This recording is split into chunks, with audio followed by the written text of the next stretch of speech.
Le 90 minutes continue avec notre invité Bernard-Henri Lévy. Bonsoir, merci d'être avec nous ce soir. Vous êtes de retour d'Ukraine où vous avez passé 2 semaines de Kharkiv à Odessa. Vous allez nous raconter ça dans un instant. Reportage à lire dans le Paris Match de demain intitulé « L'heure de la reconquête » que vous avez réalisé avec le photographe Marc Roussel. Armel Charrier et Elsa Vidal sont restés. On va d'abord commencer avec la déclaration tout à l'heure de Vladimir Poutine quand il agite de nouveau la menace nucléaire tout en disant que ce n'est pas du bluff. Le but de l'Ouest est d'affaiblir, de diviser et de détruire la Russie. Les Occidentaux disent qu'en 1991, ils ont réussi à disloquer l'Union soviétique et qu'il est maintenant temps de faire de même avec la Russie. Nous entendons des déclarations de certains représentants de l'OTAN sur la possibilité d'utiliser des armes nucléaires contre la Russie. Je tiens à rappeler à ceux qui se permettent de telles déclarations que notre pays dispose également d'une large variété d'armes de destruction. Si l'intégrité territoriale de notre pays est menacée, nous n'hésiterons pas à utiliser tous les moyens à notre disposition pour protéger la Russie et notre peuple. Et ce n'est pas du bluff. Est-ce un coup de bluff, comme le pense le président ukrainien Volodymyr Zelensky ? Je ne sais pas, mais j'ai plutôt tendance à le penser, bien sûr. Tout ce qu'on vient d'entendre est absurde. Personne ne menace l'intégrité de la Russie. C'est pas l'Occident qui a détruit l'Union soviétique en 91, c'est les peuples de l'Union soviétique. Et la menace nucléaire, à ma connaissance, c'est pas l'Occident qui l'a brandie, c'est lui. Donc tout ce discours est surréaliste. Je ne vois pas comment on peut lui accorder crédit ni le prendre au sérieux. Jusqu'où pourrait-il aller ? Vous écrivez vous-même dans ce reportage « Je ne dis pas que la partie est finie et Poutine, comme tous les dictateurs aux abois, jouera peut-être le tout pour éviter la débâcle, la capitulation et les tribunaux internationaux. » C'est-à-dire que vous-même, vous envisagez une escalade ? Oui, vous savez, j'étais à Mykolaïev, par exemple, il y a 3 jours. La ville vit encore aujourd'hui sous les bombardements et dans les sirènes, dans le bruit des sirènes permanents. À Kharkiv, je suis arrivé à Kharkiv le soir du bombardement d'un jardin d'enfants. Donc le tout pour le tout, ça veut dire ça. Kiev, qui vit dans une sorte de temps suspendu, d'accalmie et de répit depuis quelques mois, pourrait être bombardé demain. Tout est possible. Odessa, où j'ai passé un peu de temps, c'est dans le reportage de Match avec les défenseurs de la ville, rien ne dit que Poutine ne décidera pas de mariupoliser Odessa, de la traiter comme il a traité Mariupol. Donc, bien sûr que tout cela est possible. Enfin, la réalité que moi, en tout cas, j'ai constatée sur le terrain, avec mes camarades, avec Marc Roussel et les autres, c'est que sur tous les fronts, il est en recul. Son armée est défaite, ces hommes ne veulent plus se battre. Et vraiment, comme vous le disiez, nous sommes allés d'une traite dans 2 semaines, depuis Kharkiv jusqu'à Mykolaïev et Odessa, en passant par Zaporizhzhia, en passant par la région de Kherson. Donc on a une vue assez précise de cette espèce d'effondrement de l'intérieur de cette armée russe et de ce grippage absolu de cette invasion. Vous dites que les Ukrainiens sont en train de gagner la guerre. Oui. C'est-à-dire que les référendums d'annexion voulus par Vladimir Poutine ne changeront pas le cours des choses. Attendez, comment voudrait-on qu'un référendum organisé en 3 jours, dans des villes ravagées, sans administration, sans bureau de vote, puisse signifier quoi que ce soit? Déjà, le référendum sur le rattachement de la Crimée en 2015 était une farce, qu'avaient béni à l'époque quelques observateurs stipendiés du Front National à l'époque et de quelques autres partis du même genre en Europe. Là, ça sera encore plus farcesque. Ce sera des farces, le référendum. Ça ne changera rien. Personne de sérieux ne les reconnaîtra, ni accordera le moindre crédit.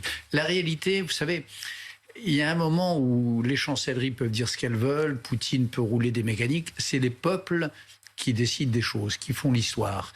Et quand vous avez d'un côté un peuple, le peuple ukrainien, qui sait pourquoi il se bat, qui sait ce qu'il défend, et qui le fait avec vaillance et sagesse, et quand vous avez de l'autre une armée décomposée, de gens qui n'ont aucune espèce d'idée de la guerre qu'on leur fait faire, et qui n'ont qu'une idée, c'est de se tirer, ou quand ils sont là, c'est parce qu'on les a tirés de prison et qu'on leur a donné $3000, la partie est arbitrée.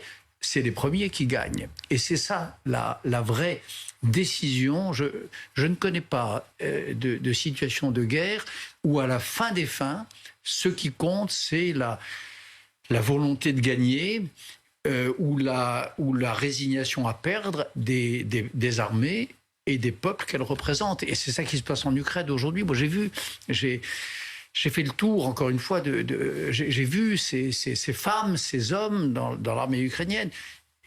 Ils sont en train de gagner, bien sûr. Ces référendums d'annexion ne changeront pas le cours de la guerre. C'est ce que nous dit Bernard-Henri Lévy. Est-ce que vous pensez la même chose, Élevée Vidal ? Bernard-Henri Lévy, si je l'ai bien compris, s'exprime en regard de l'expérience qu'on a de multiples guerres et de ce qui fait la mobilisation dans une population.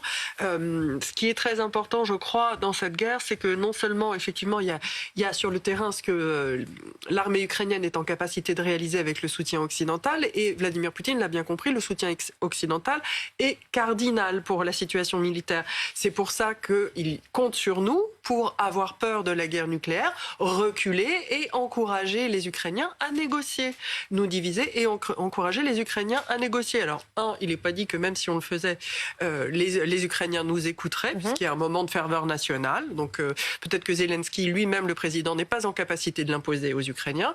Et surtout, pour le moment, il faut largement peser ce qui est attendu de nous et à quoi sert cette menace. Si nous continuons à faire front, nous mettrons Vladimir Poutine devant un choix. Il devra effectivement rendre clair ses objectifs. Pour le moment, l'annexion lui sera très utile vis-à-vis de son électorat et de ceux dont il représente les intérêts.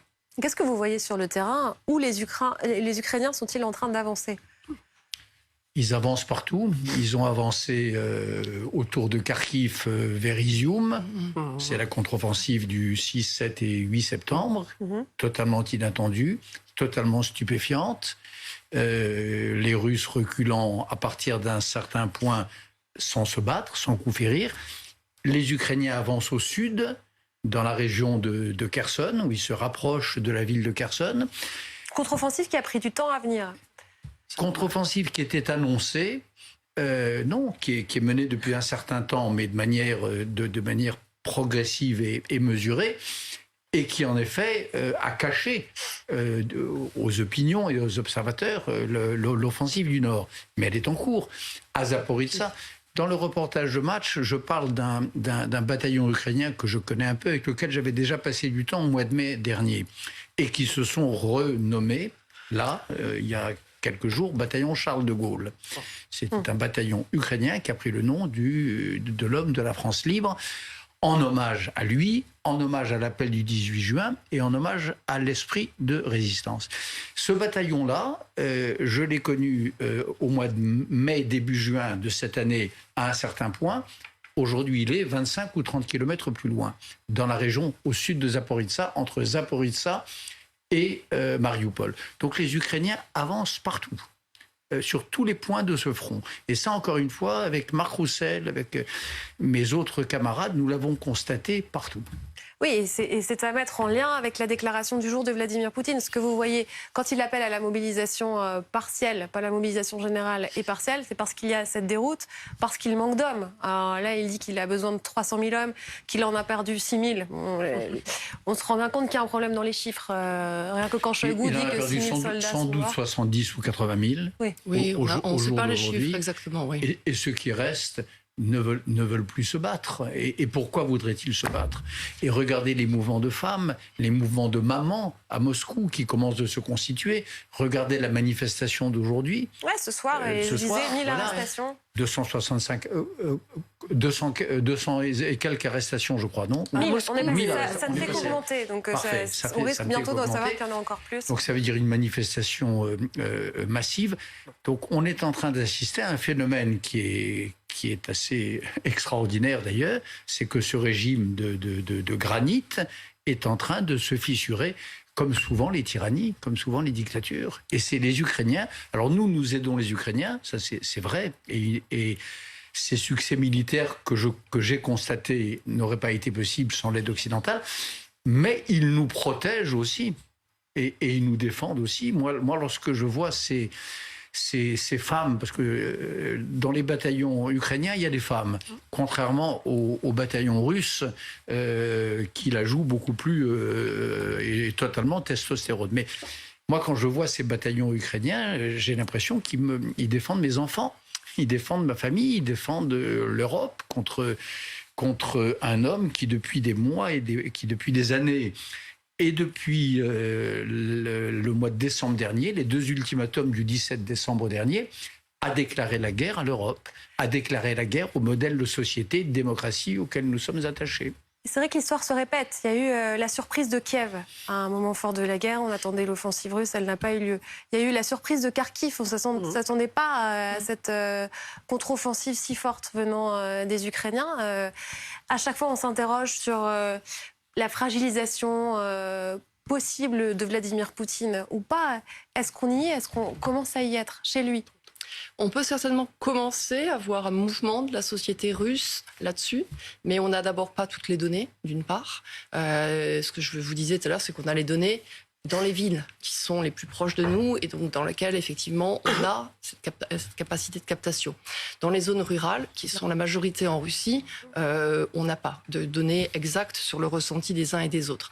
C'est pour ça que la fin de la guerre, telle que vous la voyez, elle est effectivement, il y a des choses qui se mettent en place, mais elle n'est pas là pour l'instant. Parce que pour l'instant, il y a des zones où les Russes sont encore présents. Ils ont conquis une partie du territoire. Il y a des villes, des villages, etc., dont ils ne sont pas partis encore. Et j'allais dire malheureusement. Malheureusement, parce que ça veut dire que pour les populations, que ce soit pour les Ukrainiens, que ce soit pour les Russes ou pour ceux qui sont amenés au combat, il va y avoir du coup encore des morts. Les morts, on ne les connaît pas. Les chiffres sont très difficiles d'avoir des chiffres. Vous le rappeliez, Vladimir Poutine dit il y a 6000 Russes de notre côté. On n'a jamais entendu ce chiffre-là, bien évidemment. Les Américains avaient tendance à parler plutôt de 80 000. Dans les entourages de renseignement français, on était plutôt sur 50 000. On avait donc des fluctuations. Je ne sais pas exactement où est-ce qu'on en est aujourd'hui. Pourquoi? Parce qu'en fait, là, on parle de morts, on parle de blessés graves et qu'on ne sait pas exactement, parce qu'on n'est pas sur place, quels sont les comptages. Et on a la même problématique du côté ukrainien. Or, c'est un peuple avec lequel on travaille, avec lequel on arme, mais c'est aussi très discret sur les pertes réelles qu'a la société ukrainienne. Donc ça veut dire que la déchirure, elle est fondamentalement là. Ensuite, qu'est-ce qu'il en est de cette déchirure? Qu'il y ait un nationalisme ukrainien? Oui. Forcément, ça a ressoudé et ça a donné un allant et ça a donné une volonté d'aller de l'avant, d'aller reconquérir des territoires. Après, on reste aussi dans une zone où Vladimir Poutine a aussi son aura, où on est avec des pays où le chef doit être fort, le chef impose son rythme et donc on ne peut pas dire aujourd'hui que tout le monde a abandonné Vladimir Poutine. Mais il est dans une situation qui est extrêmement difficile. Donc, comme il est dans une situation qui est difficile, il est contesté politiquement, il est contesté par une partie de la population. Donc, il faut suivre. En fait, on est obligé de suivre l'ensemble de ces embryons-là qui sont en train de se mettre en place sur des choses qui sont avec une menace nucléaire en plus, avec une agitation, parce qu'il y a en ce moment l'Assemblée générale des Nations Unies qui fait que du coup, il y a la possibilité de s'exprimer et de dire les choses, et qu'on est aussi un peu effaré, parce qu'on voit que tout ça prend des dimensions économiques et donc du coup de questions politiques aussi derrière. Ça donne effectivement aujourd'hui une visibilité d'un pays qui s'appelle la Russie, qui a une vraie aura, qui avait une vraie aura sur un certain nombre de pays et qui aujourd'hui est encore en train de savoir s'il va pouvoir gagner quelques points parce qu'ils sont en train d'en perdre militairement et qu'ils ne veulent pas en perdre plus au niveau diplomatique ou au niveau économique. Or, là, les choses, elles commencent aussi à bouger. On va écouter maintenant Emmanuel Macron qui appelle aujourd'hui le monde à mettre le maximum de pression sur Vladimir Poutine. Aujourd'hui, ce à quoi j'appelle la Russie au premier chef, et tous, c'est que nous mettions tous, c'est évidemment le cessez-le-feu et la paix, et c'est que tout le monde puisse mettre maintenant le maximum de pression sur le président Poutine pour qu'il cesse cette guerre qui n'a plus aucun sens. Et je me félicite des déclarations récentes du président chinois, du Premier ministre indien. Et je souhaite que, dans la lignée de ce que j'ai pu exprimer hier à la tribune de l'Assemblée générale des Nations unies, nous puissions nous unir et progressivement être de plus en plus nombreux pour appeler au cessez-le-feu et à la paix, qui est la seule voie acceptable dans ce conflit. Et je pense que toute escalade, même verbale, ne mène à rien. Comment vous jugez ce discours du président Emmanuel Macron, qui continue à dire en même temps qu'il va poursuivre la conversation avec Vladimir Poutine? Je trouve ce discours parfait. Il a prononcé les mots justes, il a parlé d'impérialisme, il a parlé de colonialisme, il a parlé de son souhait de voir l'Ukraine triompher. Je trouve ça parfait. L'effarement, ce qui est effarant, en tout cas moi, ce qui m'a effaré pendant ce voyage dantesque, c'est les destructions, c'est les jardins d'enfants encore une fois bombardés, c'est les maternités détruites, c'est l'école de Mykolaïev que j'ai vue avec le gouverneur de Mykolaïev, le gouverneur de la région, Vitaly Kim, qui venait d'être bombardé quelques heures plus tôt, réduite à l'état de gravat. L'effarement, c'est ça. L'aura, vous savez, je crois l'inverse. Je crois que Poutine avait peut-être une certaine aura en mars ou en avril dernier, lorsqu'un vote aux Nations Unies a donné le sentiment qu'une partie du monde était encore derrière lui. Elle est perdue. Je vois pas, et là encore, je crois que le président a raison, c'est fini. Il a encore des soutiens quand même. Oui. Il a des soutiens comme une corde soutient un pendu. J'ai entendu les déclarations d'un porte-parole du pouvoir chinois, les Indiens, voilà. Il appelle à un cessez-le-feu, mais sans cesser de soutenir pour autant Vladimir Poutine. Oui, on est parce que ces personnages-là, ces monstres froids vont lentement, bien sûr, mais c'est pas ce qu'on appelle, c'est plus le soutien franc et massif sur lequel comptait Vladimir Poutine. Aujourd'hui, la Russie est devenue un État paria. L'économie russe est devenue une économie détruite, broyée. La société russe n'en peut plus. Vous avez des sondages qui disent que 20% de la société russe, alors que les sondages dans une société dictatoriale, vous imaginez bien, c'est pas la parole libre et on parle pas librement au téléphone aux sondeurs. 20% ne veulent plus de la guerre. C'est ça la réalité d'aujourd'hui. Donc je crois que l'aura internationale, elle est morte. L'aura à l'intérieur de la Russie, elle est en train de pâlir. Et alors, quant à l'Ukraine, moi, je me suis trouvé, nous avons séjourné dans des villes qui sont supposées compter des pro-russes. On a passé du temps à Odessa, qui est une ville en principe mixte, autrefois, entre des pro-russes et des patriotes ukrainiens.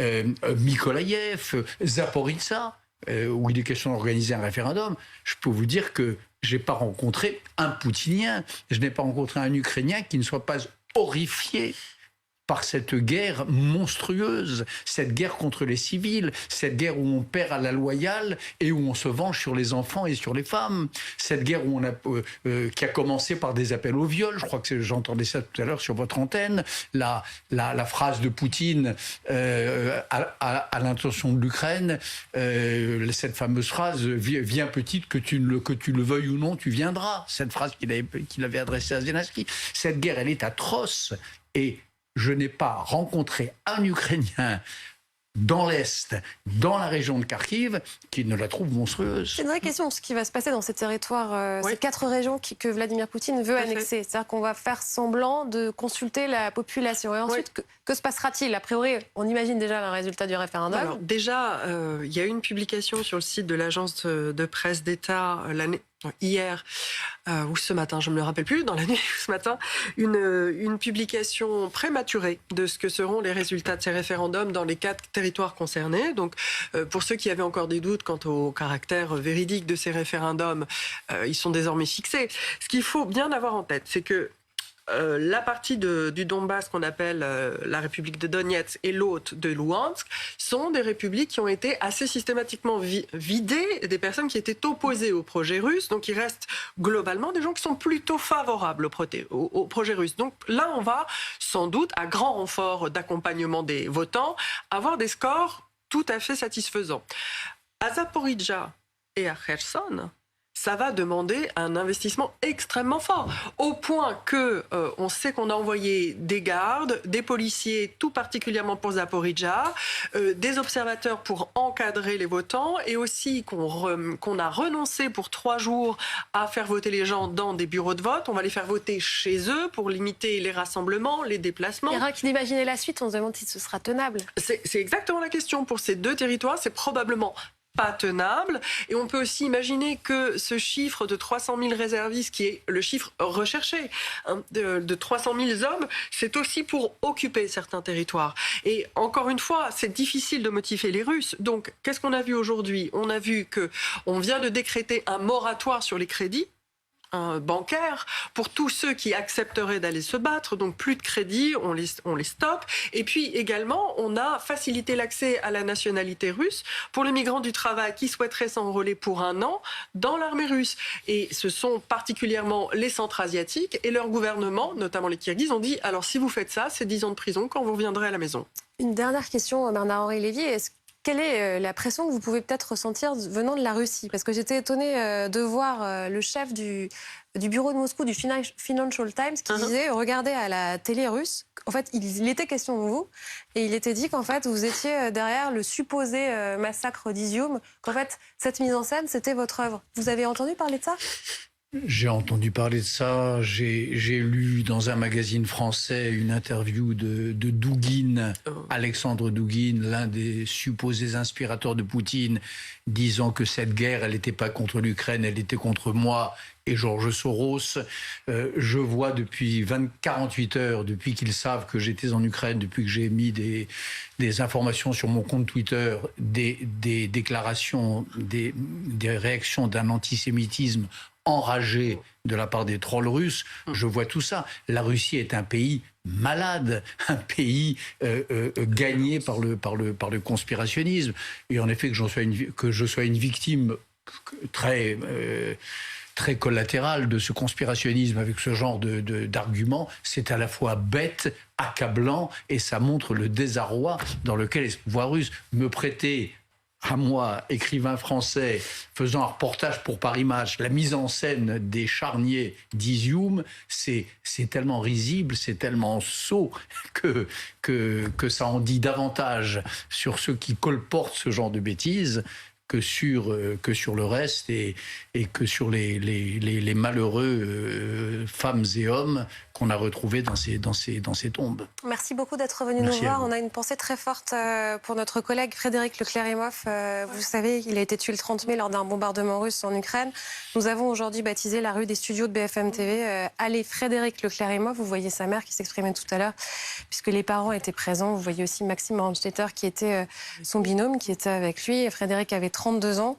Je vous précise aussi que la bourse annuelle que BFM TV remet chaque année aux jeunes journalistes a été renommée en sa mémoire Frédéric Leclerimoff.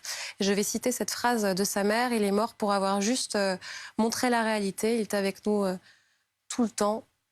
Voilà donc cet hommage à Frédéric Leclerimoff. On se retrouve dans un instant. À tout de suite.